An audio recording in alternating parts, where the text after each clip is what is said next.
Hello everyone, कैसे हैं आप सभी। मैं हूं आपका अपना निजी सलाहकार अमित राज शर्मा और आप देख रहे हैं यू द रियल।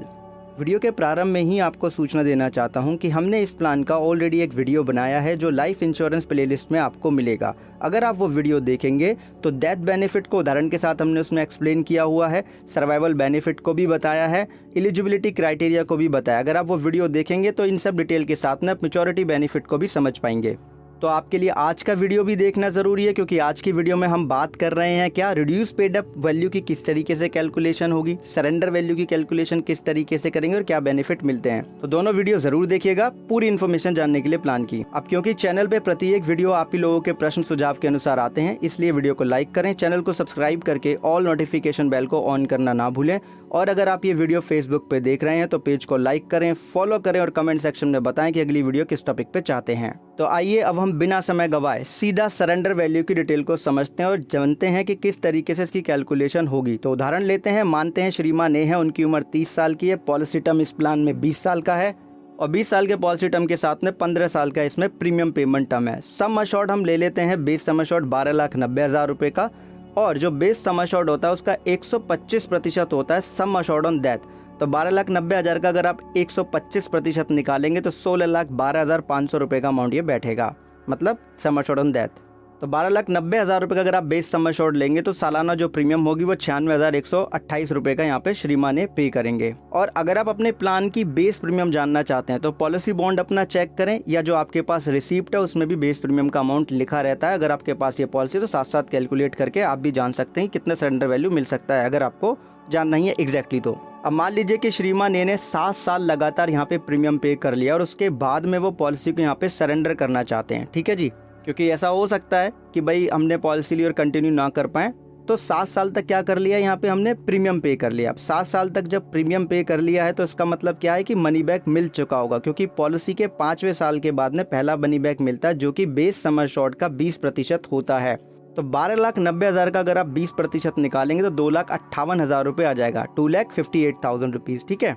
7 साल में टोटल प्रीमियम कितना हमने पे किया है, 96,128 में 7 का गुणा करेंगे तो 6,72,896 रुपये का टोटल प्रीमियम यहाँ पे पेड हो गया। अब जो वेस्टेज बोनस है जो कि इस प्लान में सिंपल रिवर्सनरी बोनस है, उसका रेट है 3.6% सम अशोर्ड का। 7 साल तक प्रीमियम पे किया तो 7 साल तक मिलना चाहिए। तो इस केस में हम 12,90,000 का 3.6% निकालेंगे, 7 का गुणा कर देंगे तो 3,25,080 रुपये का अमाउंट बैठ जाएगा टोटल वेस्टेज जो सिंपल रिवर्सनरी बोनस है उसका। तो अब हमें क्या जानना है, गारंटेड सरेंडर वैल्यू फैक्टर 1 जानना है, जो कि टोटल पेड प्रीमियम पे अप्लाई होता है।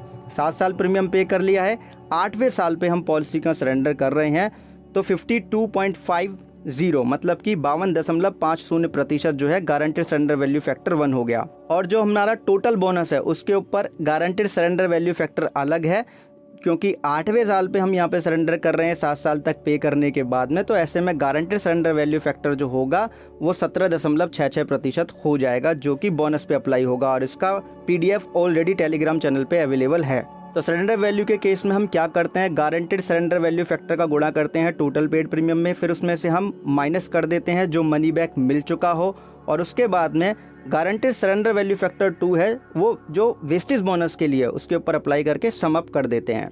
तो हम जितनी वैल्यूज हमने निकाली हैं वो हम सम अप कर लेंगे यहाँ पे फॉर्मूले के थ्रू, ठीक है। 52.50% हम यहाँ पे निकाल लेंगे 6,72,896 का जो टोटल पेड प्रीमियम है, उसमें से 2,58,000 रुपये माइनस कर देंगे, फिर ऐड कर देंगे हम 17.66% 3,25,000 रुपये का, ठीक है।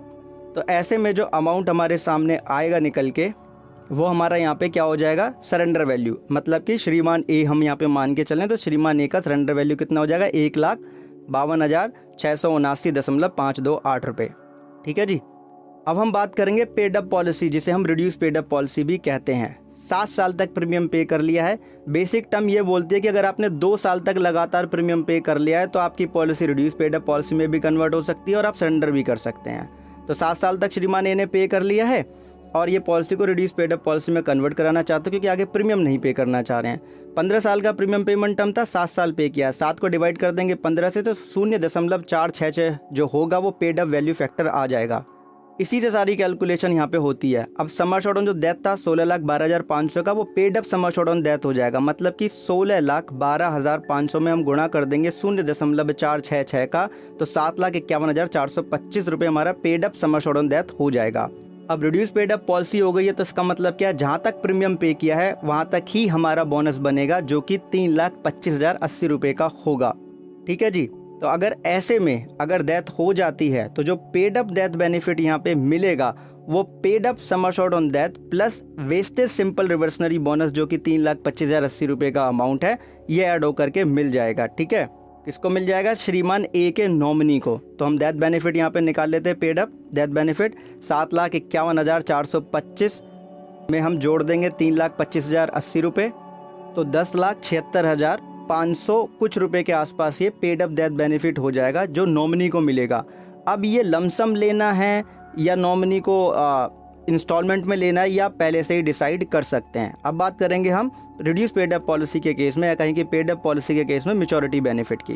तो इसमें क्या होगा जी? Paid up maturity sum assured plus vested simple reversionary bonus if any. अब इस प्लान के अंदर जो सम अश्योर्ड ऑन मैच्योरिटी है वो है 40% बेसिक सम अश्योर्ड का।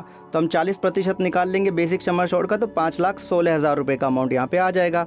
अब हमें जानना क्या है यहाँ पे? Paid up sum assured on जानना है मैच्योरिटी पे, कि paid up maturity sum assured कितना बैठ रहा है। तो उसके लिए अगेन इनका फॉर्मूला दिया हुआ है इन्होंने, राइट, उसको हम यहाँ पे फॉलो करेंगे। सम अश्योर्ड ऑन मैच्योरिटी में हम जोड़ देंगे टोटल अमाउंट जो मनी बैक मिलना था ड्यूरिंग द पॉलिसी टर्म। ठीक है। फिर उसमें हम गुणा कर देंगे पेड अप वैल्यू फैक्टर का, जो अमाउंट आएगा उसको हम घटा देंगे received total money back amount से, राइट। तो सम अश्योर्ड ऑन मैच्योरिटी कितना है हमारा यहाँ पे? 5 लाख से ऊपर का अमाउंट है, राइट, 5,16,000 रुपये का। अब हमें इसमें मनी बैक कितनी बार मिलना है पूरे प्लान में? टोटल जो मनी बैक प्लान है ये 3 बार मिलना है। कितना कितना मिलना है? बेसिक सम अश्योर्ड का 20% ही मिलना है। तो टोटल मिला के 20 या 60 हो गए, तो हम 60% अगर निकालने सीधा 12,90,000 का, या हम 12,90,000 का 20% निकाल के उसमें 3 का गुणा कर दे, तो 7,74,000 रुपये का ये अमाउंट आ जाएगा, जो मनी बैक अमाउंट यहाँ पे मिलना था। पेड अप वैल्यू फैक्टर हमारा हमें पता ही है कि 0.466 हमारा यहाँ पे पेड अप वैल्यू फैक्टर है, जिसे आप reduce paid up value factor भी कह सकते हैं। और जो मनी बैक अमाउंट मिल चुका है एक बार, वो 2,58,000 रुपये का मिल चुका है। तो सारी डिटेल हमारे पास हो गई फॉर्मूले में रखने के लिए। तो हम सारी वैल्यू को क्या करेंगे? यहाँ पे फॉर्मूले के अंदर रख देंगे, जिससे हमें paid up maturity sum assured पता लग जाएगा। 5,16,000 में हम जोड़ देंगे 7,74,000, उसमें गुणा कर देंगे 0.466 का, उसमें से घटा देंगे हम 2,58,000। तो जो वैल्यू निकल के आएगा हमारा यहाँ पे वो 3,43,140 रुपये का होगा, जो paid up maturity on sum assured होगा। ठीक है। तब हम क्या करेंगे पेड अप मैच्योरिटी बेनिफिट जानने के लिए? Paid up maturity sum assured plus vested simple reversionary bonus, मतलब कि 3,43,140 रुपये जो है हमारे यहाँ पे paid up maturity sum assured में हम बोनस अमाउंट को जोड़ देंगे 3,25,080 रुपये को, तो 6,68,220 रुपये का अमाउंट जो है यहाँ पे मैच्योरिटी के रूप में मिल जाएगा, अगर श्रीमान ए पॉलिसी को सरेंडर नहीं करते हैं तो।